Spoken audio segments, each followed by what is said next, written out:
soy Celia, estos son mis compañeros Paula, Pablo y Lucía, y os vamos a presentar un trabajo que hemos hecho sobre la edad contemporánea, que es la etapa del año 1807 hasta ahora. Una presentación de diapositivas que vamos a conjuntar con una línea de tiempo de todos los gobernadores en la edad contemporánea y algunas curiosidades y entrevistas a los familiares que hemos hecho y que vamos a ir metiendo a lo largo de toda la exposición. Bueno, pues este es nuestro índice y aquí salen todos los puntos que vamos a tratar durante la exposición. De las diapositivas 3 a las 6, la vida del siglo XIX, que lo va a explicar Lucía, la pirámide social, cómo vivían, etc. De las diapositivas 7 a la 13, el siglo XIX, que lo va a explicar Paula, desde el motín de Aranjuez, en 1807, hasta el fin del reinado de Alfonso XII, en 1902. Después, diapositivas de 14 a la 24, de Primo de Rivera Franco, toda la parte desde el reinado de Alfonso XIII, el golpe de Estado de Primo de Rivera, la dictadura, la Segunda República, la guerra civil y la dictadura de Franco, que lo vamos a explicar entre Celia y yo. Después de las diapositivas 25 a la 43, la transición y la democracia.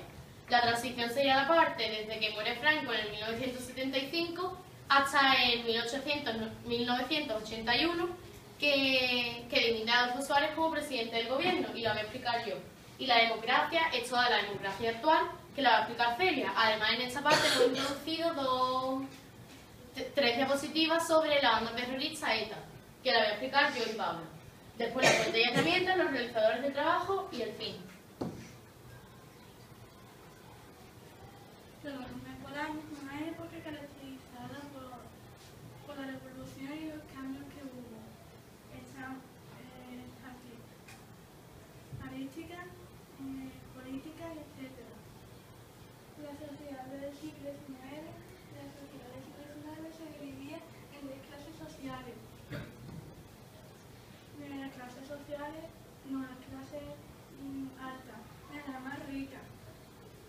Estaban los aristócratas, que eran los propietarios de grandes extensiones de tierra. Los burgueses eran los jefes de las fábricas. Las clases medias eran pequeños comercios, y en las clases populares tenían todo el dinero. Y estaban todos los campesinos que trabajaban en las grandes tierras, los obreros que trabajaban en la fábrica y los criados que servían a las clases altas. La revolución industrial en el siglo XIX se produjo un importante cambio económico. Estaban las fábricas, que a principio eran pequeños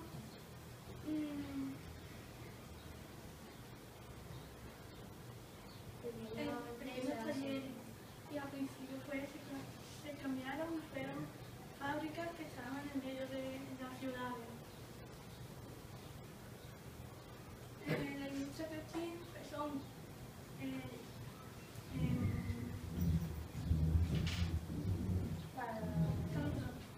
trabajo de lana, hacer camisetas y todo eso. Y el tren de ferrocarril viajaba más tiempo y duraba menos tiempo. El arte, al final del siglo XIX y a principios del siglo XX, hubo fuentes de energía, el petróleo y la electricidad. También estaba la arquitectura, que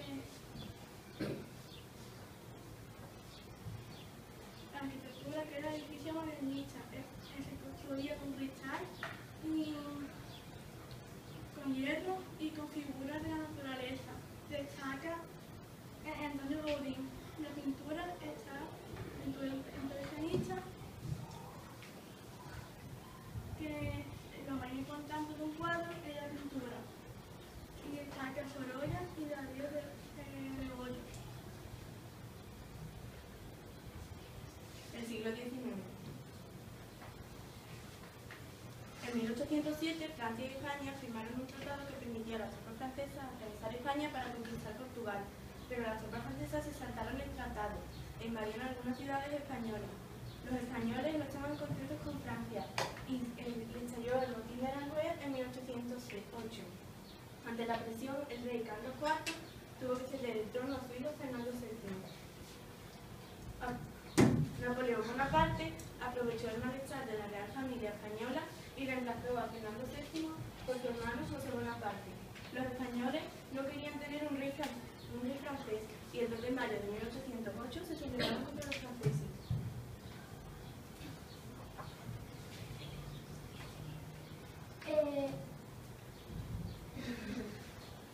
Durante la Guerra de la Independencia fue el origen de las tortillas francesas, lo que fueron los miembros del ejército napoleónico que estaban ubicados en las marismas gaditanas.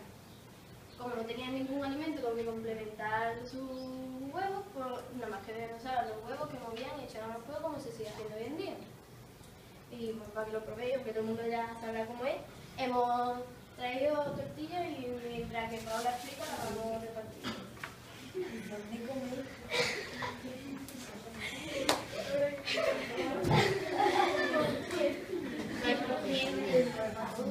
Venga, pero seguimos atendiendo, ¿vale?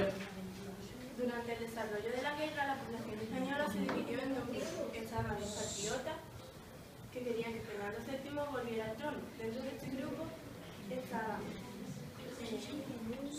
los absolutistas, que no querían elaborar una constitución, y los liberales, que querían reducir el poder del rey elaborando una constitución. Por otro lado estaban los afrancesados, que eran partidarios de tener un rey francés.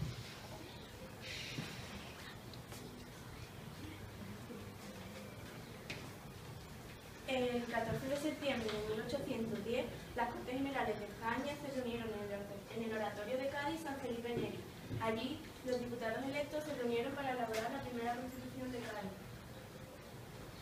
El 19 de marzo de 1812, las Cortes Generales proclamaron la primera Constitución.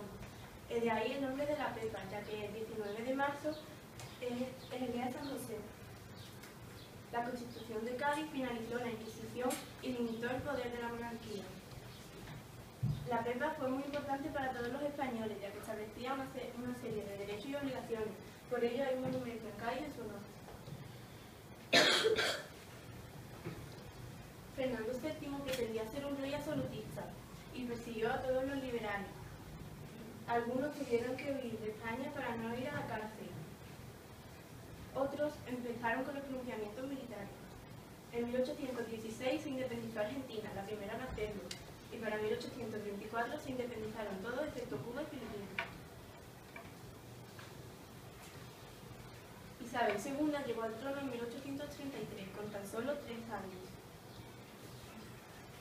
Durante su reinado se consolidó la monarquía constitucional, es decir, el poder de la reina estaba limitado por una constitución. Había dos opiniones. Estaban los moderados, que querían que la reina tuviera más poder, y los progresistas, que querían darle más importancia a la Constitución. En 1868 expulsaron a Isabel II de España. La República es un estado de gobierno en la que no hay rey, sino un jefe del Estado.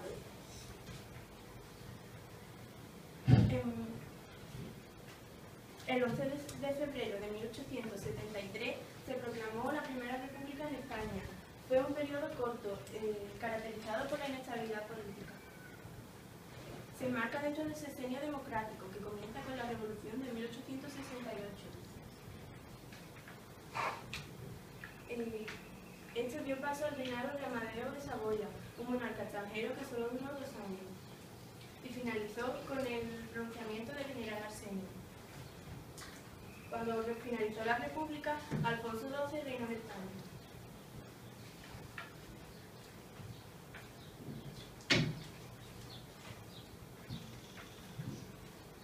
En 1902 llegó a España, al trono español, el rey Alfonso XIII. pero la gente seguía descontenta con el gobierno. Entonces, aprovechando el malestar social que había por la pérdida de Cuba y de Filipinas, que eran las últimas colonias españolas, y las guerras militares que habían perdido contra Marruecos, pues aprovechando ese malestar, el general Miguel Primo de Rivera da un golpe de Estado e inmediatamente instala la dictadura. Así transcurren los años hasta 1930, después de haber suprimido la Constitución, asumir todos los poderes y prohibir los partidos políticos, en 1930 dimite y acaba la dictadura. Su hijo, José Antonio Primo de Rivera, fue el creador de la Falange Española, un pequeño grupo fascista. Tras la dimisión de Primo de Rivera, se hicieron unas elecciones generales en 1931, en la que salió ganadores los partidarios de la República. Así, Alfonso XIII huye de España y se proclama la Segunda República. Hubo muchísimas manifestaciones que hicieron los que estaban de acuerdo para celebrar la victoria de la República y se estableció la bandera tricolor. El gobierno republicano hizo muchísimos cambios. Reformó el ejército, hizo una constitución donde por primera vez se le concedía el voto a la mujer, construyó escuelas públicas, repartió tierra entre los campesinos, etc. Lo que dio pie a que los que no estaban de acuerdo con la República hicieron una serie de enfrentamientos con los que sí estaban de acuerdo, que fueron cada vez más fuertes hasta llegar a asesinar a algunos políticos. La guerra civil. Como ha dicho Celia, cada vez los enfrentamientos entre los dos bandos eran más fuertes y se declaró, y tras un golpe de Estado de Francisco Franco, se declaró el estado de guerra.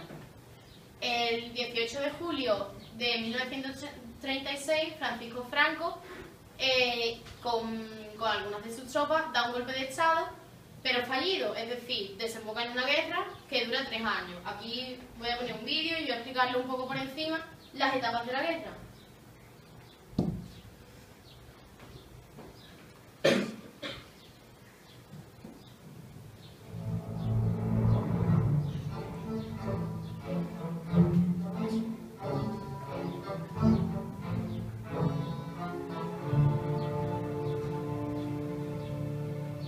La guerra de Columna.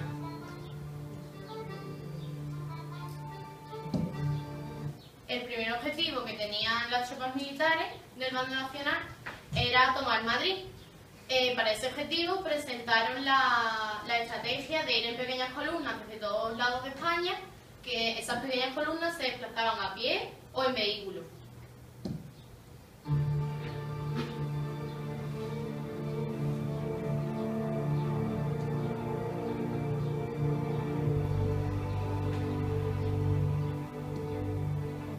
Pero en esos meses el ejército se encontró varios problemas. El general Mola, que era uno de los grandes generales que, como Franco, venía con sus columnas desde el norte y tenía varios problemas de escasez de recursos. No tenían vehículos, no sabían cómo desplazarse, pero poco a poco lo pudieron resolver y avanzaron hacia Madrid. Otro gran problema que tenía el bando nacional era que un buen grueso de la gente... Franco nombró sucesor de los poderes del Estado de España a don Juan Carlos de Borbón. La muerte de Franco.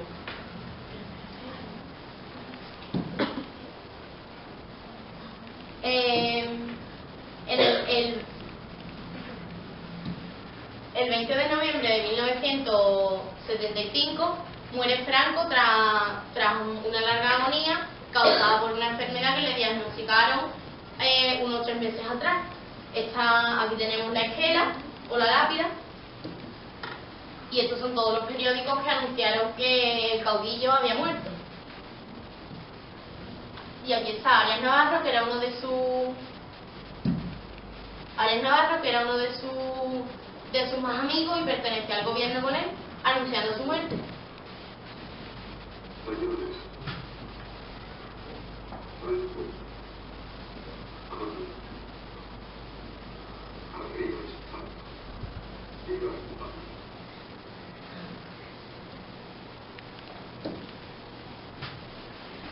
Y os vamos a enseñar más entrevistas sobre cómo vivieron, qué sintieron en la muerte de Franco.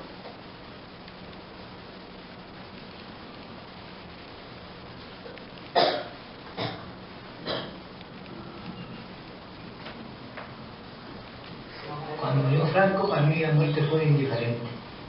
Pues ya esta era una muerte que estaba prevista porque ya muchos días de feria. Yo ni lo pasé bien ni mal, porque lo pasé mal en mi vida, porque en el trabajo, entre las huelgas que se hacían, los piquetes y las cosas que decían de él, pues teníamos una vida ajustada, muy poco sueldo y mucho miedo. Todo el mundo tenía las ganas del cambio, que hubiera cambio en el país. El Franco le dio el fa. A mí, según aquí venía a Abate y la gente lo acogía con mucho fervor, pero es porque, no sé, estaba un poco atrasada, que no era porque mi antepasado y mi abuelo y mi abuela y gente no hablaba muy bien de él. Él no se portó muy bien, en la guerra hizo lo suyo. No me diga usted, porque no era persona buena, y ha muerto muchas personas por su cargo, y por eso me puse contenta. Me puse también contenta porque mi niña estaba estudiando en Chipiona y le dieron una semana de vacaciones, y por eso me puse contenta. ¿Sí? Porque en buena persona no se puede poner contenta a nadie por mala que le sea. Pues mira, la verdad que no sentí ni pena ni alegría. Claro, yo, en realidad, a mí no lo veo muy mal, claro. Hay otras personas que sí les veo muy mal. Tienen que nacer, pues un dictador, sus años de mandato fueron muy estrictos, solo no podían expresar sus sentimientos, porque si decían lo que pensaban, los perseguían, iban a la cárcel, en fin. Además, pues ya te digo, no me afectó personalmente. Ni era al contrario, ni a favor. No sentí no tuve ningún sentimiento. Ni de pena ni de alegría.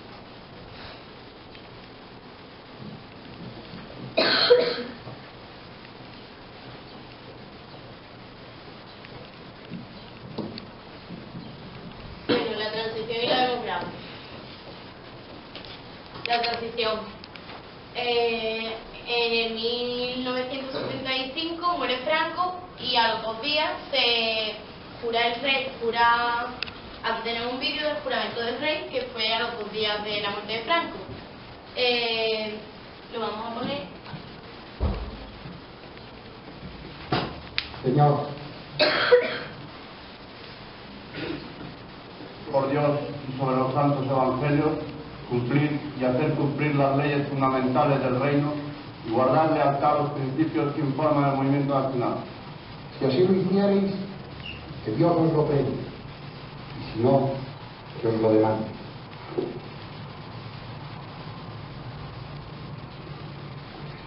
En nombre de las Cortes Españolas y del Consejo del Reino, manifestamos a la nación española que queda proclamado Rey de España don Juan Carlos de Borbón, que reinará con el nombre de Juan Carlos I. Señores procuradores, señores consejeros, desde la emoción en el recuerdo a Franco, ¡viva el rey! ¡Viva! ¡Viva España! ¡Viva!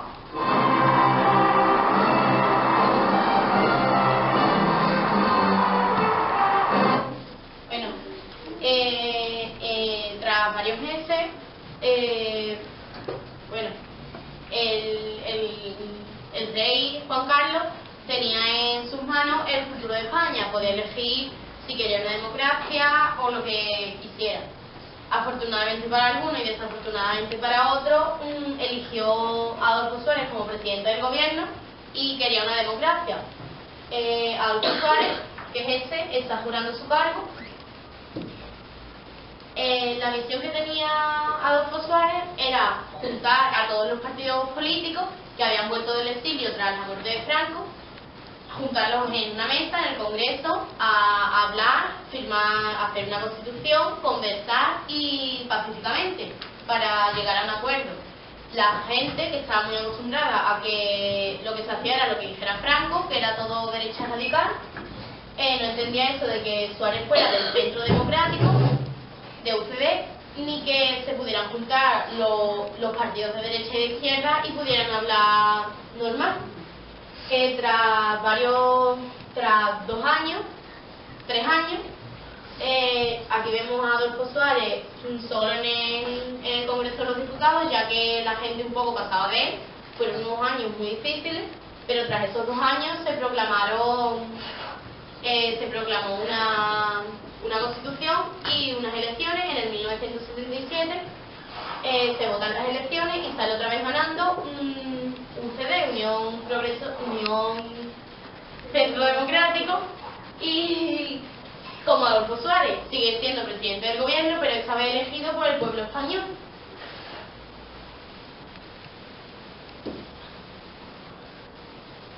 Y aquí tenemos el vídeo de Franco eligió a su sucesor bajo una elección sin criterio real, porque tuvo un fuerte conflicto con Juan de Borbón, el padre de Juan Carlos I. La otra persona que podría haber ido al trono era el infante Alfonso, hermano menor del rey, pero murió a causa de un accidente de caza, cuando su hermano lo confundió con una pieza de caza. Y aquí son las entrevistas de cómo vivieron nuestras familiares la transición. Me pasaba que preguntaba por la transición y siempre contestaban por Suárez. Era lo que más me llamaba la atención.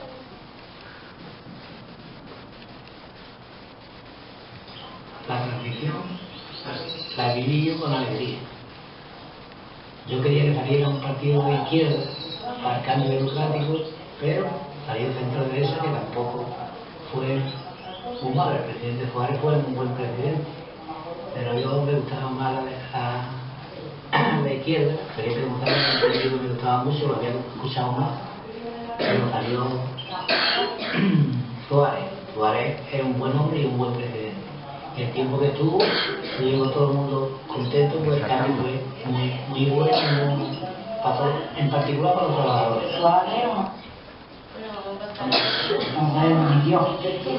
Yo creo que fue por eso fue por el De todos los mandos que me han dado ese yo tengo razón, yo me mando mucho a Suárez, porque es un hombre leal y así por lo menos y tuvo una suerte en la vida y se pone su hija y después tuvo mucho tiempo con la Alzheimer y la Alzheimer es una enfermedad mala porque yo sé cómo mi madre tuvo 10 años con eso y es la enfermedad más mala que puede tener el demonio, que es uno de los más el demonio.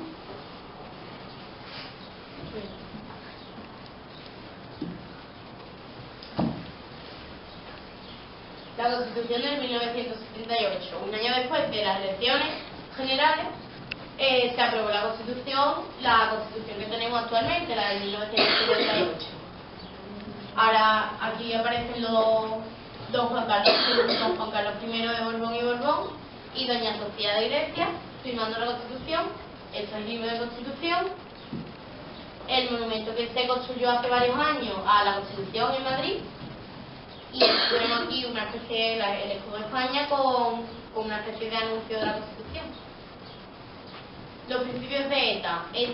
Los principios de ETA se remontan al 1966, en los últimos años de dictadura de Franco. En sus principios eran varios amigos de las vascongadas que se llamaban en aquella época, actual País Vasco, que se reunían por las tardes y hacían una tertulia. Ellos no tenían ningún interés en formar un grupo terrorista, ni muchísimo menos, pero al ver que Cataluña también empezó a pedir su independencia terrorista ETA. ETA son siglas, la E significa Euskadi, la T Ta y A Askatasuna. Euskadi Askatasuna significaría país en libertad, Euskadi, país en libertad. Empezaron a cometer muchos atentados por toda España y la gente se reivindicaba de que no quería ETA. Algunos atentados fueron hechos. un atentado muy famoso fue mientras los niños jugaban en el cuartel de la Guardia Civil de Vic en Barcelona, el 29 de mayo de 1991, donde pusieron un coche bomba en el que supuestamente iban los padres de aquellos niños. Otro atentado que hizo ETA fue el asesinato de Carrero Blanco en la calle Claudio Coelho de Madrid el 20 de diciembre de 1973. Lo que pasó fue, ETA normalmente avisaba unos 45 minutos o una hora antes de cometer cada atentado que hacía. Carrero Blanco era uno de los amigos de Franco y iba todos los días a misa en coche por esa calle. Y uno de esos días ETA preparó una bomba en la carretera y avisó al gobierno de que la iban a explotar, pero ese no hizo caso, por mucho que el gobierno le avisó, Carrero Blanco no hizo caso y fue todos los días como su rutina diaria a misa. Tras volver de misa, la bomba estalló y el coche subió 2 o 3 pisos, como podemos ver aquí, y él murió instantáneamente. Aquí podemos ver una bomba que pusieron en el Mercado de Barcelona el 19 de julio de 1987.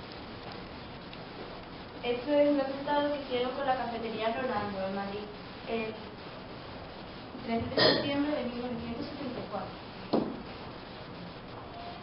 El final de ETA. Hace unos 2 años y medio, ETA anunció su cese definitivo a la lucha armada. Como vamos un poco justos de tiempo, no vamos a poner el vídeo, pero bueno, que hace 2 años y medio se acabó ETA. Se supone que se acabó. Tras la dimisión de Suárez, se disponía a votar como sucesor a Leopoldo Calvo Sotelo, y mientras que se estaba votando en el Congreso de los Diputados, hubo un fallido intento de Estado que le pusieron el nombre 23F, porque fue el 23 de febrero de 1981. A las 6 empieza la votación de la investidura de Calvo Sotelo, y a las 6:22, cuando Manuel Núñez Hurtado iba a votar, que era un diputado socialista que estaba allí, un grupo de militares irrumpe en la sala con un subfusil en mano, encabezado por el general coronel Antonio Tejero. Este, desde la tribuna, grita: "¡Quieto todo el mundo, todos al suelo!". Inmediatamente la mayoría de la gente le hace caso. Como único cargo militar, aunque ya estaba jubilado, el teniente general Gutiérrez Mellado se dirige a Tejero, le dice que se ponga firme y entregue el arma. Pero tras un breve forcejeo con el general, da un disparo que es seguido por los subfusiles de los asaltantes, y el general permanece inmóvil, sereno, tranquilo. Y bueno, mientras todo el mundo obedece a Tejero, el diputado Carrillo y el presidente Suárez permanecen sentados en su escaño, y Suárez incluso hace además de ayudar a Gutiérrez Mellado. Ese día fue muy duro para los españoles porque podía desembocar en guerra. Los tanques salieron a la calle y las fuerzas militares hacían guardia. Afortunadamente no pasó nada, los militares fueron a juicio y Tejero fue condenado a 30 años de cárcel. En ese día el rey tuvo un papel muy importante porque, bueno, muchos dicen que fue el día más duro para él. Dio un discurso en el que tranquilizaba a los españoles y decía que el país saldría adelante, que defendía la Constitución y que la democracia seguiría en España. Desautoriza a Milán del Bosch, uno de los cabecillas que también estaban allí, y llama orden a las Fuerzas Armadas desde su calidad de comandante jefe. Desde ese momento, el golpe se da por fracasado. Aún así, el elefante blanco no ha salido algo. El elefante blanco es el que dio la idea. Posibles son Alfonso Armada, que es ese, Milán del Bosch, o según Gutiérrez Mellado, el general de Santiago. Esto es otra de las entrevistas que hemos hecho sobre cómo sintieron, cómo vivieron ese día.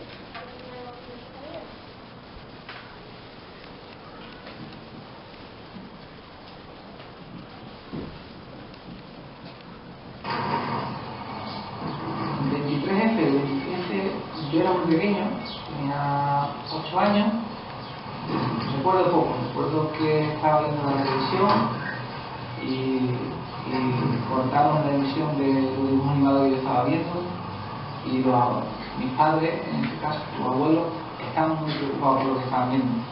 Hasta años más tarde no logré entender lo que había pasado. El 23F lo vivimos con mucho miedo. Yo en particular me enteré por la noche y a la otra mañana tenía que ir a trabajar. Tenía miedo, tenía 2 niños pequeños, mi mujer sola allí en Barcelona. Y por la mañana me levanté con mucho miedo, cogimos el coche y me fui a trabajar a Granollers. En el camino escuchamos lo que había, pero después salió el rey hablando y lo tranquilizaron un poco. Pero después de ver escuchó que estaban los tanques en Valencia y los militares, hasta la tarde que ya se tranquilizó la cosa, estuvimos con mucho miedo y en particular yo porque tenía muy lejos a los niños a la mujer. El 23F nos pilló la preocupación toda la noche porque nos preocupábamos los españoles.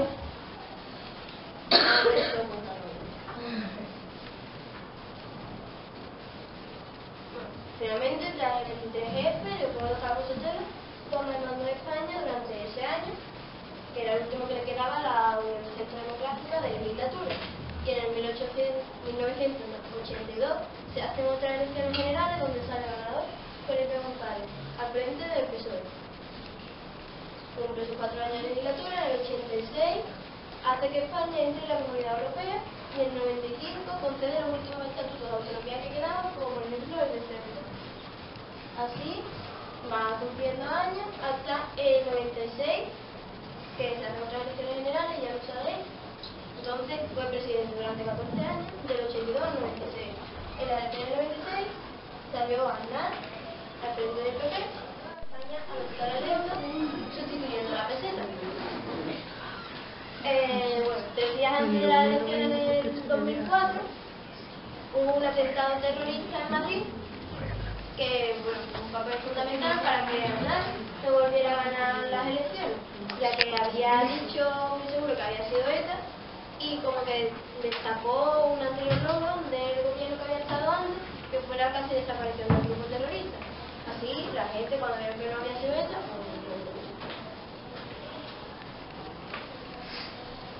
el 11 de marzo de 2004 fue una serie de ataques terroristas en 4 aviones de las redes cercanías de Madrid. Fueron 10 explosiones producidas por mochilas bombas con dinamita tipo goma 2 eco de 6:36 a 7:40 de la mañana. Murieron 192 personas y hubo 1.898 heridos. En un principio se creyó que fue la banda terrorista ETA, ya que tenía un largo historial en nuestro país y la banda islámica no tenía mucha repercusión en España, pero además por la ausencia de terroristas suicidas, que era propio de los atentados yihadistas. Y luego llegó la hipótesis islamista, basándose en que ETA solía avisar antes de esos atentados, y en este caso no hubo ningún tipo de aviso previo, y ya por fin se descubrió que el material utilizado no era titadire como se creía en un principio, sino goma 2 eco. Además, Bin Laden había avisado con manifestaciones.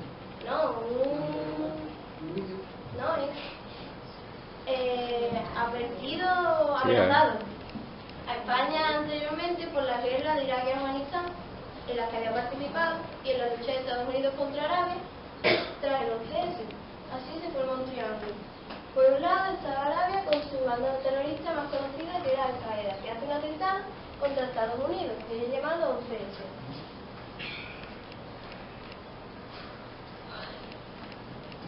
Cada Estados Unidos 4 días más tarde le declara la guerra a Arabia, y España ayuda a Estados Unidos y también lucha contra Arabia, lo que hace que Arabia se la devuelva con otro atentado que es llamado 11S.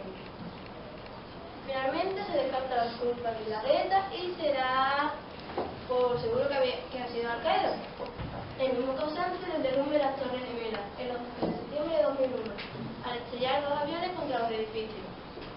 Aquí murieron 3.016 personas y hubo unos 6.000 heridos. Esta es una foto que me impactó a mí mucho, es un turista subió en una de las Torres Gemelas haciéndose una foto, unos segunditos antes de la colisión con el avión, y aquí detrás se ve que los montaron. Ese mismo día también se hizo un atentado contra el Pentágono, donde murieron 189 personas y está la placa conmemorativa que hay allí con todos los nombres de todas las víctimas y hace unas 2 semanitas han abierto un museo con restos, escombros y cosas que han encontrado. Bueno, y ahora yo voy a decir una curiosidad, bueno, no es una curiosidad de todo porque suele pasar que en todos los atentados donde muere gente y hay víctimas, que los familiares cuando empiezan a poner fotos y vídeos en los telediarios y eso, los familiares suelen quejarse y decir que no les, yo qué sé, que no les gusta mucho que pongan, que repitan el suceso tantas veces, y aquí también pasó. Esta otra entrevista ya lo